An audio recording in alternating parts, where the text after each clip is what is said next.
দ্রুত উইকেট পড়েছে, সে ধাক্কা সামাল দিতে হবে। ভয় কিসের, তাহিদ হৃদয় আছেন তো।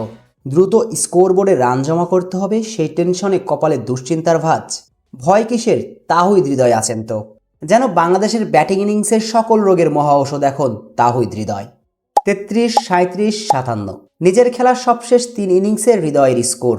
ব্যাট হাতে এতটাই ছন্দে আছেন হৃদয়। লিটন শান্তদের ব্যাটিং ব্যর্থতার সময় প্রতিবারই বুক চিতিয়ে দাঁড়িয়ে যাচ্ছেন।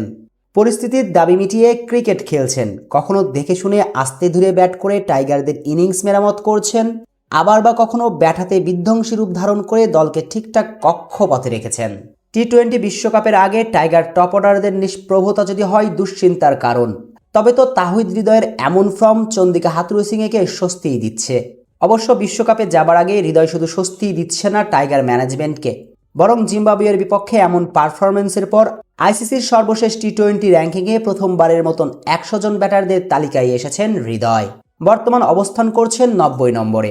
শুধু হৃদয় নয়, আইসিসির র্যাঙ্কিংয়ে উন্নতি হয়েছে পেস বোলার তাসকিন আহমেদেরও। জিম্বাবুয়ের বিপক্ষে দুর্দান্ত বোলিং করা এই পেসার 6 ধাপ এগিয়ে বর্তমানে অবস্থান করছেন 26 নম্বরে। তবে আইসিসির প্রকাশিত র্যাঙ্কিংয়ে অবনতি হয়েছে লিটন দাসের।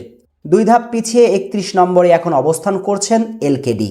টি-20তে বিশ্বসেরা অলরাউন্ডারের আসন অটুট রেখেছেন সাকিব আল হাসান। যদিও সাকিব গত বছরের জুলাইয়ের সর্বশেষ আন্তর্জাতিক টি-20 ম্যাচ খেলেছেন। সাকিব আল হাসান সবশেষ যে আন্তর্জাতিক টি-20 ম্যাচ খেলেছেন তখন বাংলাদেশের নেতৃত্ব ছিল সাকিবের কাঁধে। মাঝের সময় কেটেছে 10 মাস 299 দিন। এই সময়ে বাংলাদেশের জার্সিতে বিশ্বসেরা অলরাউন্ডার মিস করেছেন 9টি 20 ওভারের ম্যাচ। তবে জিম্বাবুয়ের বিপক্ষে শেষ 2 টি-20তে স্কোয়াডে ফিরেছেন। সবকিছু ঠিকঠাক থাকলে জিম্বাবুয়ের বিপক্ষে চতুর্থ টি-20তে দেখা যাবে মিস্টার 75কে। লাল সবুজ জার্সিতে আবারও ফিরে এসে সাকিব নিশ্চয়ই চাইবেন নিজের চেনা রূপে ফিরে ব্যাটে বলে রাজত্ব করতে। এমনটাই তো প্রত্যাশা থাকবে টাইগার সমর্থকদেরও। শেখ আসাফুদ্দৌলা অনিক, স্পোর্টস।